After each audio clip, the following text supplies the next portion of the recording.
Ladies and gentlemen, welcome to A Thompson and Other Disappointments, episode 283 now. If it's your first time joining, welcome. Pull up a pew, pour yourself a beer or a shandy or a red wine or a cocktail if you're in the mood this Tuesday night at time of recording. Whatever it is that you need, the sugar that you need to help you get that medicine down. The medicine that I'm speaking of is me, the news, things and stuff. Big shout out to the Patreons, guys. Their names across the screen right now, freshly updated following last Friday night's live show. Look at these beautiful bastards. If you want to get involved in the Patreon, there's an in-person meetup happening on Saturday the 6th of July. It's not too far away, just over a month. That's in London. So if you would like to meet up with me and other Patreon backers and YouTube community members of my cult, as it were, the Binfluencer faithful, that's the word I'm looking for. I can't talk tonight. I'm super tired, man. Super tired this week for the solo show. I know that's not the energetic, sort of dynamic beginning to a show that you want, is it? I'm supposed to walk in here and be like, hey, all right. But, yeah, I'm just feeling a little bit beaten at the moment, you know? There's so much going on in the news. There's, obviously the general election campaign is just in frenzy state right now, right? We had, just the announcement of the election itself was like a massive political event. Like, finally he's done it. Then you've got all this talk of, are people going to abandon Labour? The sort of the far left, the workers. Are they going to abandon Labour? Because what do Labour even stand for anymore? Should I vote with my heart? Should I vote for Greens? A lot of people are asking. So there's a lot of uncertainty there, a lot of frenzy as the general election campaign started. And then, by the time most of you see this or listen to this, you will know that Nigel Farage has entered the fray and the whole thing is just exploded again, hasn't it? What little integrity and calmness and political sanity there was. And it was only a smidgen left. But the little that there was decimated with the re-entry of Frogface. That's probably a bit cheap, isn't it, for this show? Everyone calls him a frog-faced, whatever. Do we want to descend to that level on this podcast? Yes, we do. Yes, of course we do. Anyway, he's re-entered the fray. He is Reform leader again. I've been telling anyone that would listen that I predicted that. I suppose we could touch on that for a minute, couldn't we? How did I know that? How did I know he was going to come back as Reform leader? Would you like to know? Shall I divulge my sources, my facts, my stats, my supporting evidence that led me to that conclusion? Would you like to know? I knew that he was going to re-enter frontline politics, and more specifically, that he was going to become Reform leader again at this precise time. And I knew how it was going to be reacted to by the mainstream press because... ... Weakest link pause. Dun, dun, dun, dun, dun. Because I've existed in the journo-political sphere for longer than 2 minutes. Because I've lived through the last 6-7 years of political activity. I've seen what he's like. This is not revelatory. Pretty much anyone with a brain, I think, could have made that prediction. To my mind, I'm not a medical professional. I am not a doctor. But to my mind, he is a narcissist. He loves the spotlight. He's a lily pad hopping grift lift that stops at every single floor that will have him. You know, they're like, this is the 8th floor. This is the anti-net zero referendum floor. Yeah, come on, in you come, Nige. You're very welcome here. Gets back in the grift lift. Goes down to the 7th floor. Yeah, we're all Brexiters in here. In you come, Nige. Yeah, tell us how much of a roaring success you would have made of Brexit. In you come. There's a table for you right here. Gets back in the grift lift. Back down to another level. Welcome, Nige. Sure, in you come. We do cameo here. He stays for like 5 minutes. Gets back in, goes up to the penthouse. Welcome to the penthouse, Nige. We just hate the ECHR. So yeah, we got a table and a blowjob for you right here, old boy. He'll go anywhere that will have him. So anyway, he's re-entered the fray and he did his big relaunch at Clacton Pier today, which I think is quite fitting, you know. I think for somebody like him, who I absolutely interpret as Mr. Brexit, right? Mr. Euroscepticism, isn't he? He started that fire and it just burned and burned brighter and deeper until eventually it engulfed the entire tabloid right of the political landscape in the UK. He's Mr. Euroscepticism. He's Mr. Brexit. And he'll go wherever the money leads him. Seemingly. Any grift. GB News. Trump's hype man. Wherever the money is, Nigel Farage will go. Do you reckon we could all club together, couldn't we? Right? Like ordinarily he would go to his right-wingers, to his alt-right, to his Brexit party donations or reform donations. That's where he would get his money coming in from, right? Do you think we could ironically fund him on the left? Do you think a few of us could just club in, chip in? I reckon if we paid him £200,000 a year, if we paid him that, he would follow that money. We could make him become a Babe Station TV presenter. I honestly think he would do that. That is how soulless and cynical and money-hungry Farage is. If we could all just chip in and beat whatever Richard Tice has paid him to come back and be reform leader. Oh, please, Nige. Come on. If you come and do it. If you're reform leader and you stand in Clacton, just imagine the press coverage we'll have from salivating, subservient Telegraph columnists. I mean, no limits to the blogs and think pieces that we could get. Just do it. Okay, I'll do it for £200,000. Oh, absolutely. Here's a check, Nige. No problem. I've just had an offer come in from a consortium of left-leaning commentariat reactionaries. They say £250,000 for me to do a little dance on cable television. So, any chance of a raise? Right. I can't do a raise, Nige. I can't go any higher than that. But what I can do is I could pay you directly in rubles, and it would go directly into your ruble. Is that oh, absolutely. Actually, yeah, that's so much easier for me. Yes, okay. Where do I sign? Just think of the coverage we could definitely get, Nige. I mean, it really is, like, it's incredible. I keep banging on about this on, like, the paper review, and I mentioned something on a TikTok last night about it. But the coverage that they get, that they command from Fleet Street is just incredible, considering how out of date the proposition, you know? And the fact he's Mr. Brexit. He's Mr. We should leave the EU.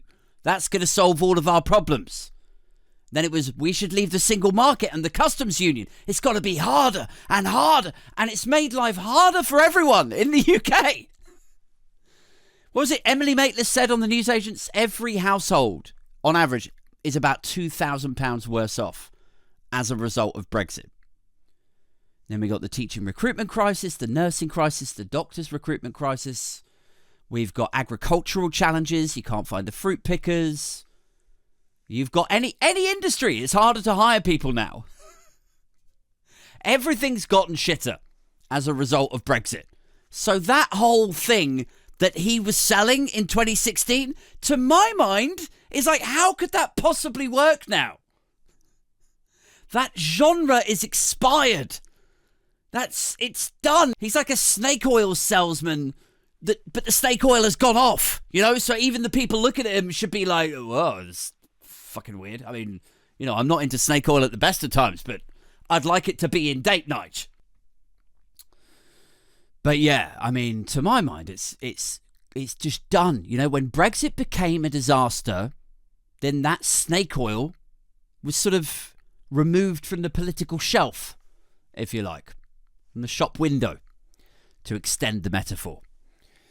But these days, I mean, it doesn't matter how out of date the idea, Brexit could still be a success, etc., or the problems that it brought with it were to do with the implementation of it rather than the overarching idea, right? That's one of his lines that he comes out with. It doesn't matter how loony the idea, maybe we're talking about leaving the European Court of Human Rights and trashing workers' rights from your paternity leave to maybe your girlfriend or wife's maternity leave, things of that nature. Doesn't matter how murderously irresponsible. If we're talking about his idea of having a referendum on meeting net zero targets, while every month breaks records in the UK, getting hotter and hotter from global heating. Doesn't matter how outrageous or expired or loony the idea that comes out of his... I was about to drop another Froggy reference there, but you get the idea. Doesn't matter how ridiculous the stuff that he says, the UK media just line up, don't they? Every time. Little bit of trouble at the bank. Oh my God, we've got to get 5 reporters. Yeah, shut down the investigative journalism area. Those guys, yeah, it's done. No, we've got something to work on over here. Oh man, you are not going to believe this. It's a scoop. But yeah, I mean, it's, I suppose it's quite fitting, really, isn't it? This sort of expired, exhausted genre of politics, of campaigning. And then he went and launched it literally at the end of a pier, which is like the perfect metaphor for expired, exhausted, old school entertainment. I mean, you got to be careful, I think, when you dance that close to the metaphor of the thing that you actually are. I don't know. I feel like it's going to open up a portal into space-time tragedy comedy continuum or whatever. Anyway, Farage fans of keeping up with the Faragians will be aware acutely that Nigel Farage got milkshaked this afternoon. There's lots of strong feelings about that. Lots of people very angry about it. A lot of people really delighted about it. I was one of those. It made me happy. In my heart sang. Do you know how infrequently my heart sings with joy? I mean, you should do, because basically the USP of this entire show is, depressing things, disappointing things, me ranting. So, you get the idea. He got milkshaked anyway, and there was, there's a lot of people on the right who were taking umbrage about this. A lot of words and sentences being thrown around along the lines of like, oh, well, this is the typical uncivil left, isn't it? This is typical of the left. So uncivil are they? Which, I find fucking hilarious. I mean, it's I don't know how you have the gall to cheer on political parties, or in Nigel Farage's case, just, politicians, because he's never been, elected to the Commons. But, you know, 8th time lucky, right, Nige? But I don't know how you have the gall to cheer on these political figures as they rain down chaos and suffering on you. And if not you, then definitely your extended family and friends, people you work with or went to school with, are suffering as a direct result of the decisions that these people are taking. You know, their lives are just shit now. They're waiting for hospital checkups and scans that get delayed by months. There's not enough teachers in the classroom because they can't hire them in quick enough. Your fresh fruit and veg is all rotten, way worse than it ever was before. There's diseases coming back. There's medicine that's not getting delivered on time to treat people. And there's shit in the river and the sea. You can't even go for a swim. Oh, I'll just go for a morning swim, take my mind off it. Oh, wonderful. Somebody's hangover poo. Calmly floating by. I don't know how you have the gall to cheer on the architects of the projects that gift us such conditions. Like, that's okay. But the second some admirable young woman throws a harmless banana milkshake at this cunt's lapel, then it's like, oh, well, no, that is too far. That's what I call uncivil. Like, what if there was a shit in it? What if there was a hangover poo bobbing along in the milkshake? Then would it be okay? Then would you turn a blind eye? I mean, the whole thing with milkshaking people, right? The whole thing with it is that it's harmless. You know? It's silly.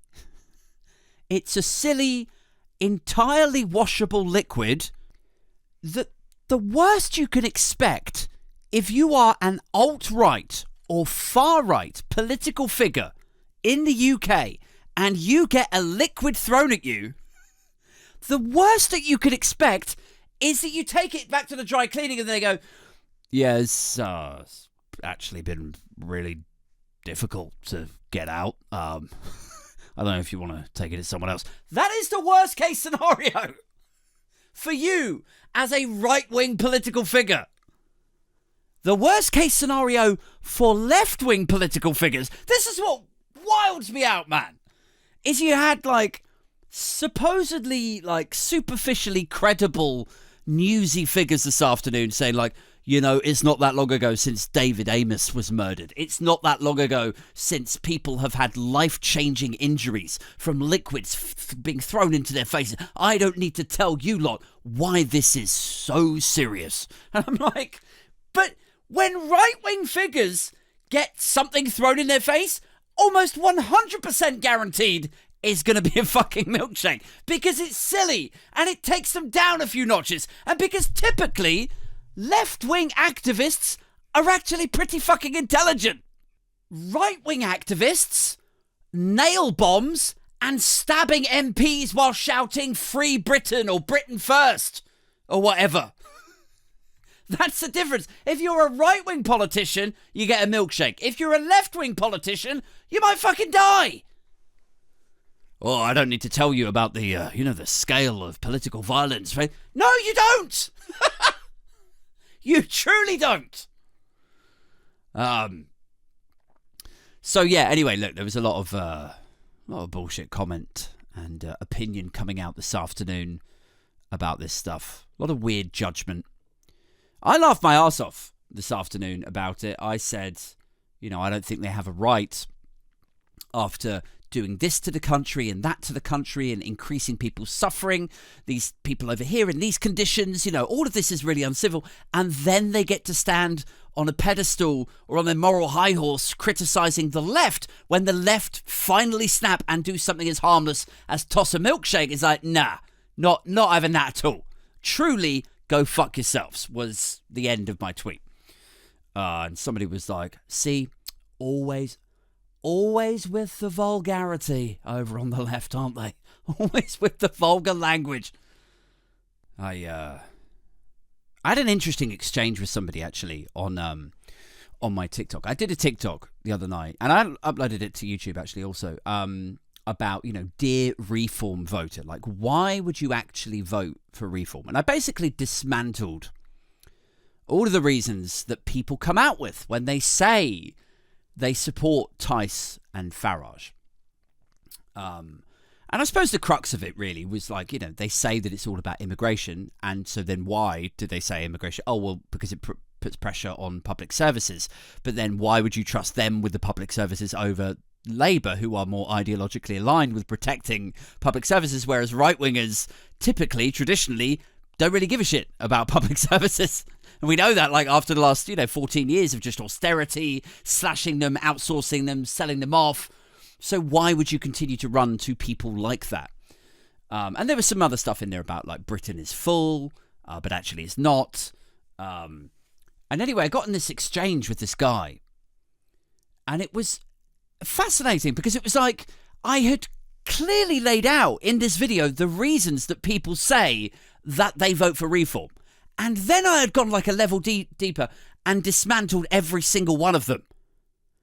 And then in the exchange, he proceeded to go back through them again. Like pulling them off of the shelf and serving them back to me. Like, I imagine it's what, like, being mansplained is like. It's similar sort of feeling, right? Like, I've presented some things, and then he's just, like, flipped them round and given, it's like being served your own vomit or something. I don't know, but although it's not really like mansplaining, at least mansplaining is like giving you the solution to the thing. What I was doing was dismantling what he was about to say, and then he just went ahead and said it anyway. It was weird, just bizarre. But so we went through the motions. Like, so he goes, well, Britain is full. We can't take any more immigrants in. I said, well, I've already covered this.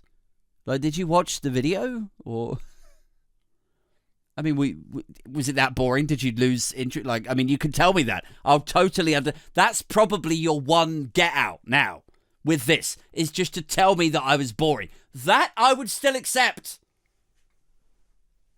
That is, I mean, I'm by now quite experienced at the whole debate thing. But even that I struggle with, I'll be honest. But he goes, Britain is full. And I said, no, it's like 98% unbuilt on. I said, I covered this in the video. And then he said, yeah, but like most of that is farmland. So, what, are you saying that we shouldn't grow our own food? I said, well, look, if food is your issue, maybe we should reverse Brexit, given that the European Union is where we buy most of our food from. If it's all about food supply, maybe we should re-sign with the EU, rejoin that trading bloc. What do you say? And he was like, no, because we've got like all of this farmland, right? We could grow our own food here. That's what it's there. That's why we're so full, is we can't build on this stuff because it's farmland, so we should grow our own food aid. I was like, aha. Okay. So I said, okay, well, if it sounds to me like you're on the side of agriculture, agricultural industries, farmers, it sounds like that's where your concern is, right? You don't want to build on the land because it's farm. So I was like, you must be irate. You must be enraged every day that we've left the European Union because it's made life immeasurably harder for farmers to sell their stock back to the EU. It's bankrupted farmers. It's caused innumerable issues with regards to selling on the stock, with regards to pulling in produce and animals on time without experiencing problems and falling foul of standards and regulations. You must be livid. Every day you must beg to rejoin the European Union. And he's like, yeah, no, we're just better off out. We're better off. We'll feed ourselves. We're an island. We'll grow our own food. I was like, okay, so we're gonna feed 70 million people is basically what we need to look at. 70 million people with our own agriculture, animals, root veg. And we're not going to buy anything in from the European Union. Oh, no. Because that is a Marxist, communist hellscape. We wouldn't want to buy anything from there. So it's back to just core root veg, is it? Okay, wonderful. I'm psyched. So we sort of covered Britain is full. And then we went on to the other thing that I had also explained in the video that he either didn't listen to or he now decided he was going to serve it back to me. Again, another reason for voting reform that I previously dismantled, but now he was raising it to me, prodding the bear, basically. Like, I wonder if I comment this back to him, I wonder if he'll... I bet this will stump him. I bet he hasn't got an answer for this thing that he's already answered. So he says, we can't take any more immigrants in. That's why it's good to vote for reform, because they're going to cut the numbers of immigrants. Can't take any more in because of the pressure on public services. So then I explained or re-explained to him that public services is more like Labour's territory. Why would you trust these guys over that, right? And he's like, Labour and the Conservatives, they're all the same. They've had their shot. It's time for something new. I was like, you haven't really answered my question. Like, we're still commenting back and forth at this time. I was like, you haven't really answered my question, mate. Why would you entrust public services with people who are ideologically drunk on doctrine? They hate it. There's no way they're going to allocate £100 million to building you a new hospital when they could outsource that and pocket the money themselves. Why would you entrust that with them? And then it's a little bit of back and forth. It's like, they've had their chance. They're all the same. Britain is full. Pressure on public services. Too many immigrants. It's unsustainable. All of the usual stuff that they just rehash and retail out straight from a reform press conference. And then finally, I just snapped, right? And I said, you're a cunt. No, I didn't. I said, and I'm quite proud of myself with it. I just said, like, okay, here's a question. I said, if this is just about public services, if this is only about how many seats there are available in the classroom, how many beds there are on the ward, if this is only about the pressure that it puts on our crumbling, barely even there anymore, social housing industries, if it's just about that, my question for you, Dave 395721 blah blah blah from St. Petersburg, my question for you is, okay, if I could allocate the right amount of funding to these public services so that they could support a growth in population of, let's say, 700,000 net migration every year, right? If it could sustain the immigrants coming in, if your concern is only about pressure on public services, would you accept a figure of 700,000 net migration every year, or 1 million? If we just said, yeah, we've got the money for that, that's fine. And it went dark. It went completely quiet and blocked me. And I've never been so proud of being blocked in my life. It's a good block. Now I can't even find his account. I don't know if I scared him, but it might be the first time I've ever scared someone off of social media. I mean, you know me. I might talk brash, might rant, but what am I? I'm a big fucking cuddly bearded teddy bear, right? Let's move on. Anyway, I don't want to talk about Farage the entire thing. I feel like, let's give some space to the Green Party, whose PR campaign thus far has, well, it's been about as successful as the PR campaign for Naomi Campbell's solo album, which came out in about 1992 and sank without trace. So let's talk a little bit about the Greens, shall we? So the Green Party are going to market this time as pretty much the only party who was they're able to offer what they call real hope, real change, right? And this sort of bleeds into this idea, this narrative that's being weaved at the moment that, the Tories are terrible. Yes, everybody wants rid of the Tories. Even the Tories know that they're terrible.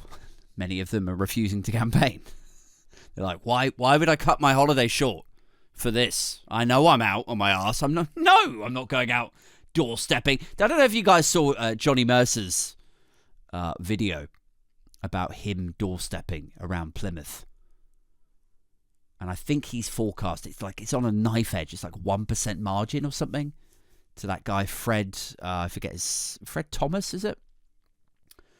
But Johnny Mercer's out like doorstepping, and then he's speaking to the camera, and he's like, "It's not a fun day, not a fun time, really." Just sort of, I think Dan Hodges described it as like, Johnny Mercer tells it how it is, which is a really, I don't like that phrase, that way of describing politicians for obvious reasons, because, it's been abused and it has connotations of populists now, doesn't it, after Boris Johnson and Nigel Farage. But he does tell it how it is, Johnny Mercer. I remember when Boris Johnson was Prime Minister, and he was like, Mercer said, it's like working for a really shit rugby team or football team or something. And this is, technically his boss he's talking about. He's like, I don't know what to tell you. It sucks being in the Conservative Party at the moment. Anyway, now today he's out there having his ass handed to him on the doorstep, and you love to see it. But anyway, back to the Green Party. So there's this idea that Tories and Labour, just, two sides of the same coin. And even if Labour get in, they're just going to keep the tax burden about the same. And there'll be more austerity, although it won't be called austerity. We're stuck in this neoliberal paradigm, I guess, for want of a better word. Whereas the Green Party are going to market saying, yeah, we will raise taxes, right? Which is quite a revelatory proposition, isn't it? You very rarely hear that in the run-up to a general election. Normally it's this guy in a red tie going, no, absolutely, we won't be raising your taxes. And then this guy in a blue tie going, well, we'll not raise them more than that guy. We hate taxes. Ooh, like that. And then the Green Party are out here on Question Time the other week saying, we have absolutely no plans whatsoever to cut taxes. Like, the economy cannot afford it, and we will actually be looking to increase taxes. I don't think they said this on Question Time, but they have said it since, that they will increase taxes on those with the broadest shoulders, is how they have phrased it, which I think is quite refreshing, isn't it? Because I would consider myself, at least for the time being, to be in that bracket. Like, I've got a good income, a comfortable job, what many would construe to be a middle-class existence. And if they did raise my taxes, if they added that £30 on a month or whatever it is that I've made back since the Tory tax cuts, I'd be like, yeah, okay, if it goes to help someone, if it goes towards improving public services, then fine. That's probably the right move. So it's quite, weirdly refreshing to hear it. And honestly, I really wish the Green Party the very best in this general election. As I understand it, they are campaigning vociferously in Bristol. That's their target seat. So they've got Brighton, then they're going to be moving to Bristol, and I think there's one more. And I really hope they get it. I hope that in some capacity, and this is somewhat fantastical, but I hope in some capacity that they are able to form some kind of lobby group within Westminster where their two MPs are able to form alliances with the further left MPs of the Labour Party, and then in that strength in numbers, they're able to then push and influence the Labour Party to take more environmentally aware, environmentally conscious policies on board, in much the same way as you might expect the the ERG to do with the Conservative administrations. I hope that's what happens with the Green Party. But I'll tell you what, man, I hope their campaigning is going better, locally in Bristol than it is nationally throughout the UK this election season, if you want to call it that. Because, I know they've been, I was bashing them a bit the other week about their lack of PR coverage. You had Tice, you had Reform, you've got this guy, constantly on Question Time, on the Today programme, on this thing, and then on Peston, and I'm like, where the fuck are the Greens? The Greens won hundreds of, was it 100 council seats? I don't want to over-egg it, but they had a good innings at the at the local elections, and yet Reform won, and yet Reform are on all of these shows, right? They get all the press. Where are the Greens, is what I was saying. And since then, they have got a little bit more press coverage. You know, it's like a couple of producers somewhere in the BBC are like, oh God, do you know what? They're onto us, aren't they? Hugo, book them one time for the Today programme. Yeah, then we've hit our internal quota. Then we can just go back to getting Tyson Farage on every other day. I loved one tweet I saw the other day, actually. When Farage announced that he was returning as Reform leader, and somebody quote tweeted it and went oh, it's fantastic that Farage is a political leader. Finally he'll get to go on Question Time. But yeah, anyway, sorry. Back to the Greens. Again, see, I'm doing it now. I'm getting my attention dragged back into Reform. I should be talking about the Greens. So, I was saying, I hope their campaigning is better locally in Bristol than it is nationally. Because, you know what? It obviously is a two-horse race. Labour and Conservatives, right? But even the Lib Dems are out there having fun, right? Ed Davies out there on his boat, falling over in the lake. I mean, secretly, I think the plan there, and I read Marina Hyde was on a similar tip with this, right? I think the plan there, given that the Lib Dems tend to be left of centre, and they are somewhat environmentally conscious, I wondered if the plan was to deliberately fall off the boat, and then the hangover poo comes wobbling along next to him. I wondered if that was, it all fit into some sort of policy idea, but apparently I'm way off base with that. But yeah, the Lib Dems are out there, they're having fun, right? They don't take it too seriously. They do something silly, the press go along to it and film it and ask Ed Davey questions. He's having a good time out on the campaign trail. I really feel like there's something that the Greens could be doing out there to attract media attention, something that exercises a bit of charisma, something with a bit of imagination, something that gets us all going, oh my God, what the Greens did over there, oh, that's actually pretty funny. I mean, if it was up to me, if I was running the Green Party's PR, I would get 4 of those oil tankers, petrol carrying lorries. I would fill them up with sewage that had been extracted from Portsmouth Harbour, and I would dump it in 10 Downing Street. That's what I would do. I'd have a big banner up the top of it as well, just going look, you got your red party, your yellow party is the Lib Dems, the blue party is the Conservative. If you got red, yellow and blue, do you know what you get with red, yellow and blue? Mix them all together, you get brown. And a big banner, vote Green. There's no brown in green. Or something. I don't know. But I would, if they did that, I'd be like, actually, that's pretty good. I like that. People are like, I can't believe they put Milkshake on his suit. I'm going to be like, listen, if you're upset by Milkshake on a suit, you really don't want to follow me into Downing Street right now. It'll only upset you. What else could we do? What else could the Green Party do to capture our imaginations? I mean, another idea that I had, and this is somewhat stunt-y, right? But you could create, so you know how Ed Miliband had the Ed Stone, and Labour had its pledges, and they have these big sort of cardboard cutout or fake thing, you understand the sort of thing that I'm talking about, some sort of big printed or cut out or sculpted thing.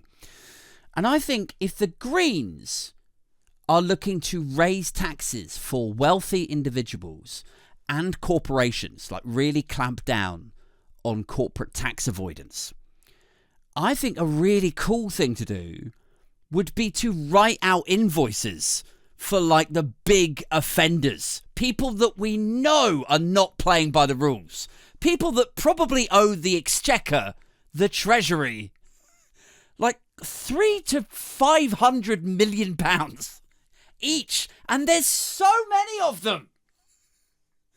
Everyone's like, oh, I don't know about Angela Rayner's council house. It sounds like she's been tax dodging. She might owe the Exchequer up to £2,000. She's got questions to answer. Everybody needs to know about this. No, I can't let it go. Not for 43 days, Aid. What's up, Dan, if you're watching?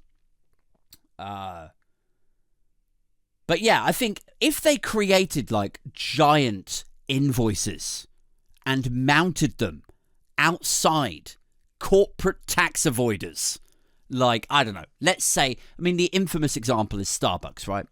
But I think also just going back a few years, I remember Vodafone were raised in discussion as having done it. I think a few of the banks have.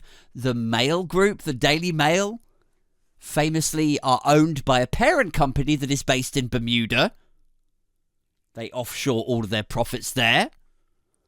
I don't need to go through the litany, the list of them who do not pay by the rules, who so infrequently chip in to the Exchequer that they then demand to have a say over how it's run with the rest of our Treasury's expenditure. But I think that'd be a really powerful image. I think, you know, get a couple of Green Party representatives out front and centre. This is how much the Green Party think these clowns owe the Treasury. This is money that we could be spending on X, Y, and Z, the things that matter to you. That's what I would do. I mean, I would do. It sounds like quite credible. Maybe some of you listening to this and watching this are thinking, actually, Aid's got his head screwed on. That's not a bad idea. He should work in marketing and PR for political parties, for Labour, for the Greens, for Lib Dem. But just remember, I did also suggest wheeling in a tanker of shit into 10 Downing Street. So, you know, let's not forget that when we're wondering why I don't work in actual political strategy. All right, guys, I'm going to have to cut it there because I've got my kids indoors. I've got to sort out. And also, bad news, I'm afraid, because this Friday night, there won't be a live show. I'm going to have to pre-record one. So I'll put it out at the same time at 7:30 so that there's always something for you guys to tune into every Friday night at 7:30. So if you're partial to Labour Social, which starts at 9 o'clock, just remember I'm always here 7:30 to 8:30, just before. So then you get a little cheeky 30-minute break in between, don't you? But yeah, I've got a friend coming over on Friday night. I'm going to have a few beers with him. And also, my girlfriend is away for the weekend. So I can't be out here in the cabin away from the kids. I always say this, but it feels a bit Maddie McCann. If I'm, you know, although she's just like the little one's just over there, I'm sure it would be fine. But there's just something, it, you know, just doesn't feel right. So yeah, I'll be in the house with my friend. Might pop in the live chat though. So if you are at a loose end and you're watching it on the premiere, 7:30 on Friday night, I'll be in the live chat and I'll say hey. And then I'll be back to normal the following weekend, Friday night, live, properly. But that's it for this one. Thank you so much for tuning in. I hope you're finding these interesting, stimulating, and occasionally a little bit funny and satirical. If it's your first time tuning in, I do alternative paper reviews every morning. They come out, they're usually about 6 minutes long, so nice and short and sweet and lean. And yeah, that's it for this one. Take care of yourselves, keep it booge, keep it binfluencer, and I am out this motherfucker!